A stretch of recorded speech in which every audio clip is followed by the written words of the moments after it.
The important thing here is that you still have to maintain your distance. At the emotional level, you still need time for yourself. You still need personal space. Like, just if you're staying under the same roof together, it doesn't mean you have to do everything together. So if your interests are different, your hobbies are different, you can still do that.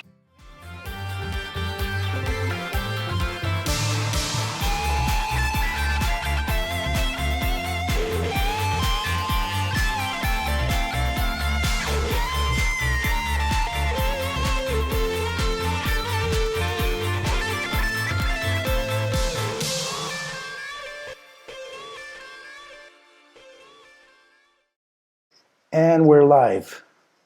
Hello, ladies and gentlemen. Welcome here on my page, Erid. Today, we started with some interviews to find some positive solutions during this lockdown. And I have a special guest. I have Dr. Ali Jawaid.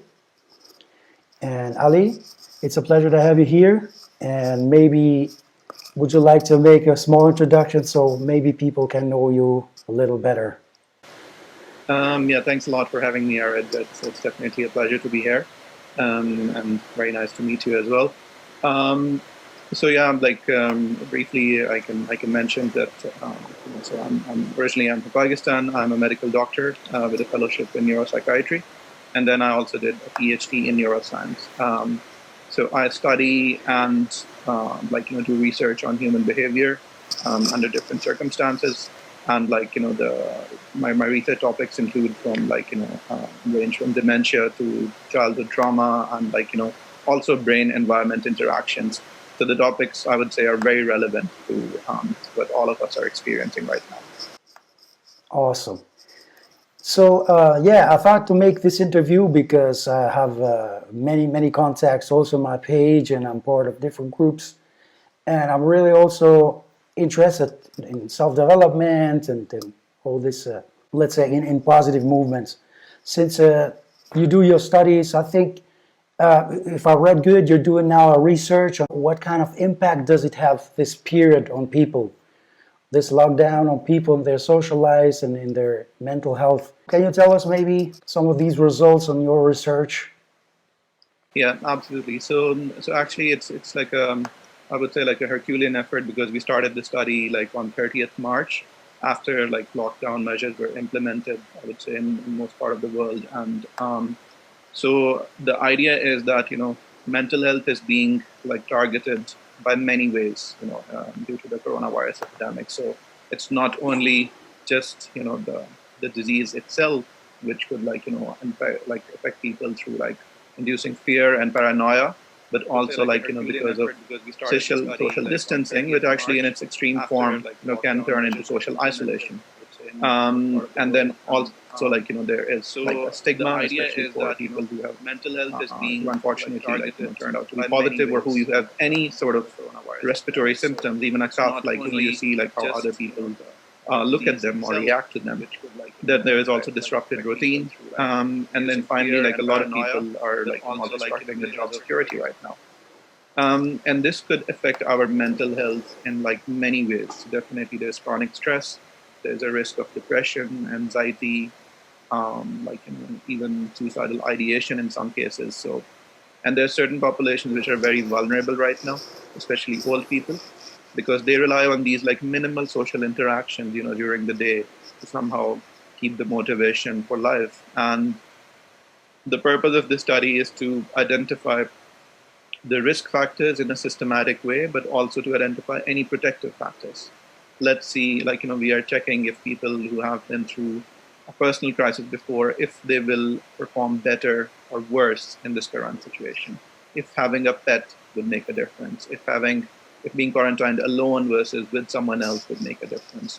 Whether exposure to any kind of trauma before would make a difference. So we are using these scales by WHO to look at depression, anxiety, suicidal ideation, risk of post-traumatic stress disorder, concerns about physical health in people, which comes with this sort of hypochondriac behavior that everyone thinks that they might be getting infected. Concerns about physical appearance as well, because a lot of people, they're doing comfort eating. So it's possible that they start feeling that they are gaining weight, and in some cases it could be like realistic. In some cases, it's just like their self-image which is disrupted. So we are looking at all these different conditions, and now we already have 11,000 participants from around the globe.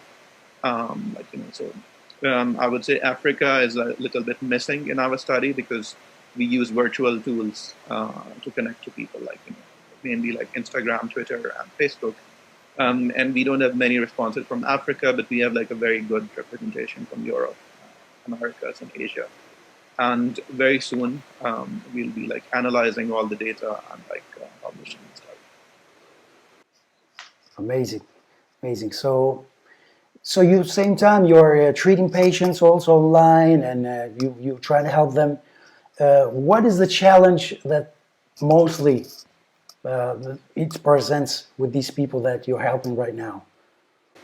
Yeah. So one thing which I've noticed is that there are a lot of we call them psychosomatic complaints. That it's like your psychology is affecting your physical behavior. The manifestations are more physical.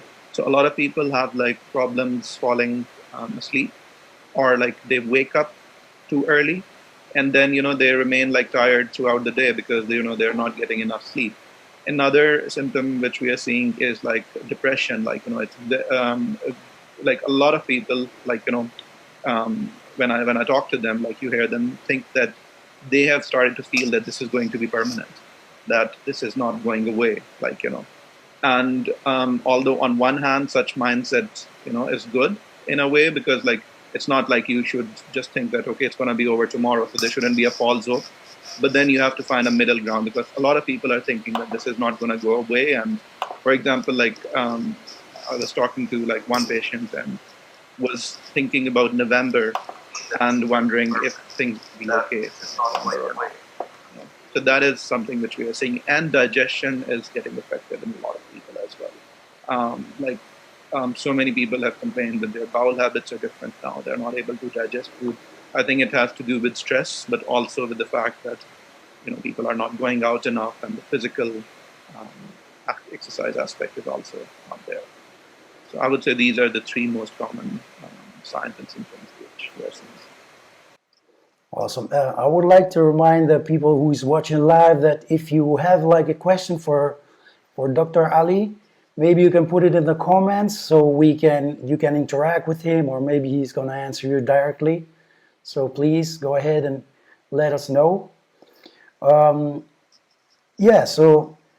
what would you, let's say, what would you advise to people, let's say to mostly people that before were working every day, like maybe also workaholics, or maybe just somebody working normally, that now is locked down until their work is going to come back?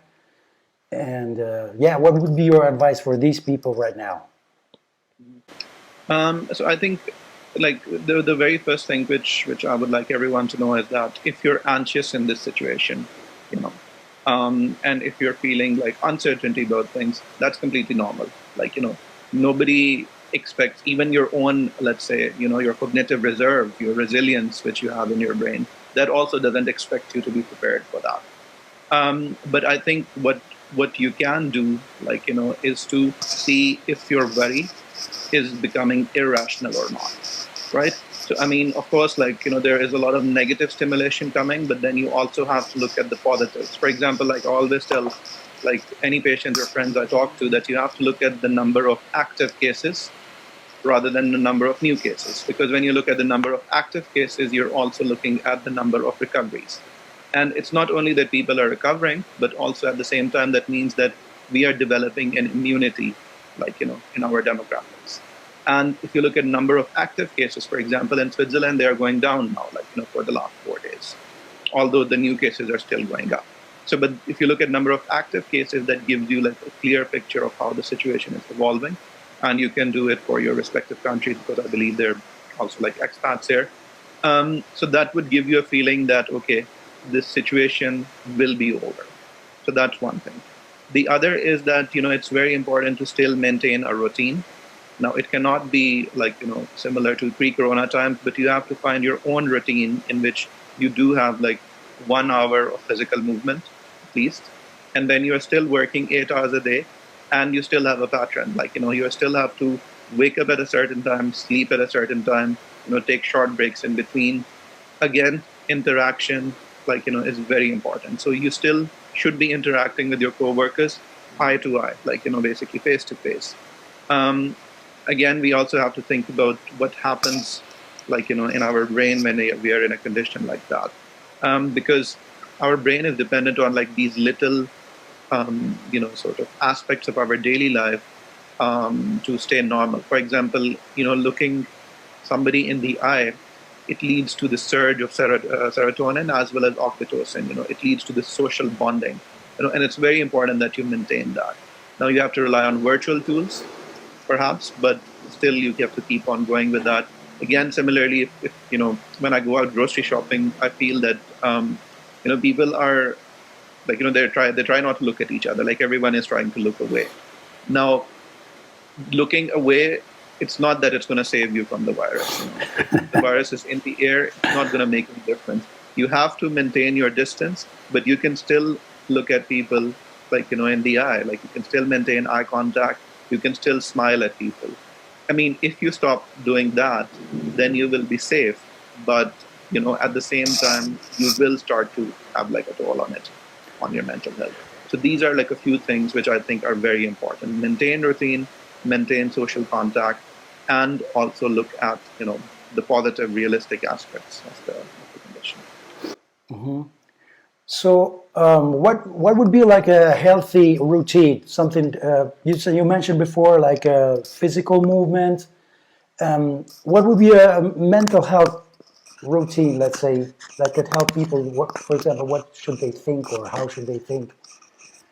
What kind of? So I would say that, one is like, for people working at home, it's very important that they can follow this 10% rule, which I follow myself, and I always tell people to follow that. Like, if you're working for 50 minutes, then you need 10% of that. So basically, you need 5 minutes in which you do something entirely different, right? So, I mean, if you've been working on like writing a report, then for like after 50 minutes, for 5 minutes, you can listen to a song, you can dance, you can do whatever, but you have to do something completely different. That's very important, especially during this time, because we do not have this whole way of going to work and coming back to work, which helps us snap out of this like work routine. So because you are staying at home all the time, you have to work in these like short sort of instances. And in terms of like staying positive, like I would say that again, you will feel anxious and you will worry, but I would say you should try to convert it into worrying for others and not for yourself. Because if you worry that okay, I might get infected, or like I might be infecting someone, then it becomes fear. If you feel that okay, I'm taking these precautions so that I don't infect someone, or like I'm taking these precautions so that I don't like burden the health systems, then it turns into altruism. And I can tell you, like this is something which they observed in a Chinese study, and also like in our study, like we are seeing some patterns that health professionals are, for example, doing much better, in terms of their anxiety and depression. And I think they're doing better because they feel that they're at the front line, and they feel motivated, they feel compassionate and altruistic, that they are doing something about it. So I think we all have to think that these precautions we are taking, we are actually making a very positive, solid contribution, to the health of others, to the benefit of others. And if you convert your anxiety into altruism, it will make you feel very empowered, and it will become like easier to deal with. It's very important to focus on your breathing as well. It's even like helpful, in terms of let's say enhancing your immunity and staying like away from the virus. That make sure you're breathing from your nose, like not from your mouth, and also breathing out from the nose, not from your mouth. It's extremely important. And try like for a few times in the day, do these breathing exercises in which you breathe in a pattern of 8. So basically, you breathe in, and so slow that it should last 4 seconds. And then you hold your breath for 3-4 seconds more, and then you breathe out. So not breathe in and out, but breathing in holding the breath, and then breathing out. And it will have a very calming effect on you. It will also improve, like, your sleep. Awesome, thanks. I've seen in the lockdown, during the lockdown in China, there were some articles. I don't know if they're true, but they said like the divorce rate after the lockdown and during the lockdown was pretty higher. Is is that true, or if is that true? What can we do so that doesn't happen in the couples that now are yeah, obligated to stay home? Many more hours than before. What Yeah, so advice? also while doing the study, we are getting like two kinds of responses. Some people are saying that they are not feeling the desire for intimacy. Some people are saying that they're feeling more than usual. Some people are even like saying that, well, the positive aspect is that they're spending more time with their partner and with their family. And on the other hand, like a lot of people are saying that, this it is getting on their nerves. So I think one thing is that situations like this, just like how they say that when you travel together, you get to know the other person the best. I think also when you're, locked down together, quarantined together, you get to know the other person the best. So, I mean, you can even say that it is some kind of a situation which helps you to realize whether you are with the right person or not. But the important thing here is that you still have to maintain your distance at the emotional level. You still need time for yourself. You still need personal space. Like, just if you're staying under the same roof together, it doesn't mean you have to do everything together.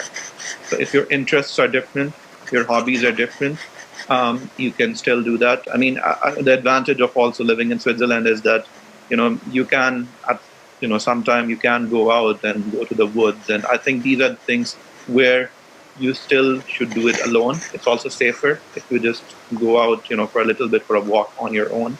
But also it gives you time to introspect, to self-reflect, and keep your distance. Because sometimes interactions, which are forced, can be very unhealthy.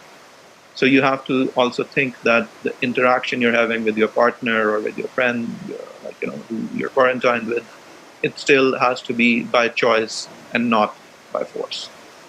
Hmm. And you yourself, how do you see the situation, or how are you living this situation in the lockdown? Yeah. So I have like different responsibilities. I'm like 2 days of the week I go to the hospital because I'm helping out in diagnostics in the lab. And the rest, like all my work is online. And plus I started like all these different initiatives about coronavirus.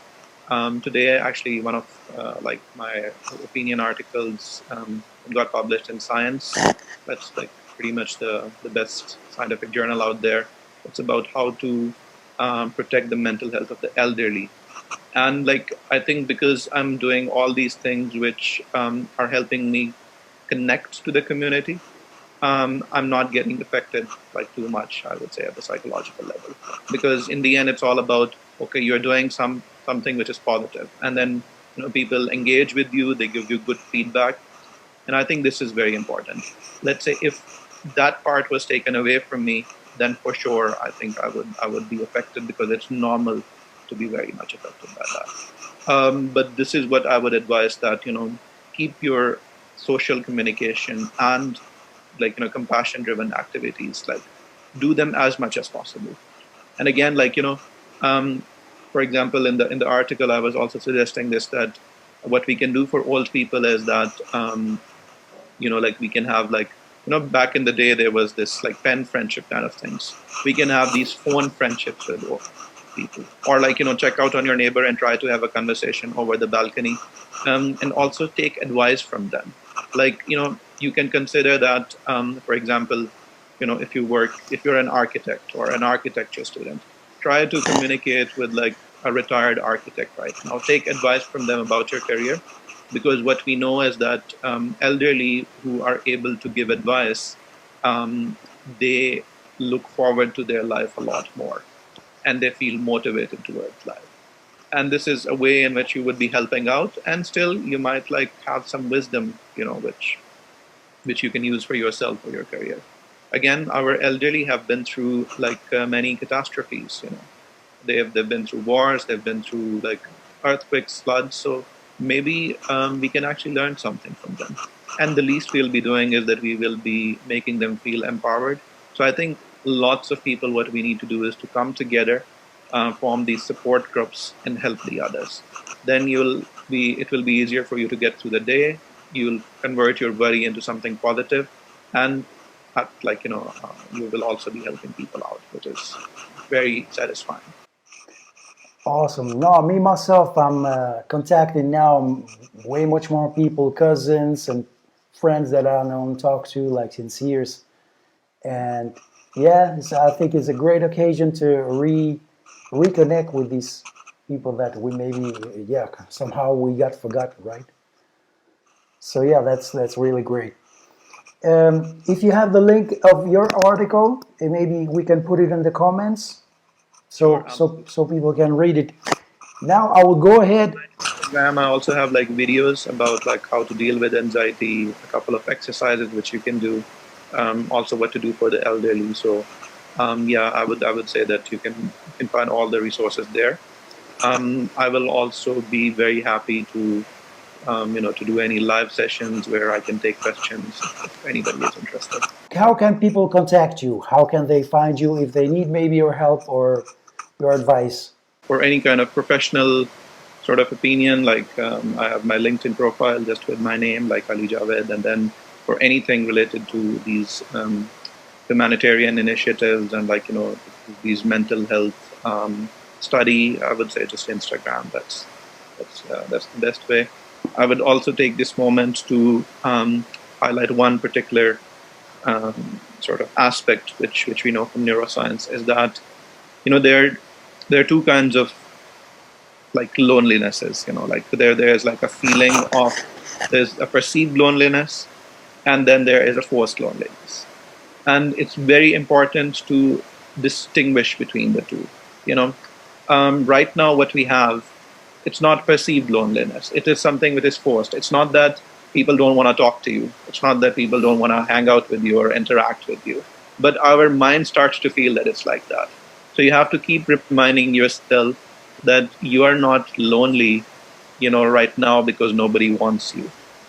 You are lonely right now because that's the best way you can protect the others. So you are even connecting with people while taking these precautions, while doing social distancing, while staying at home.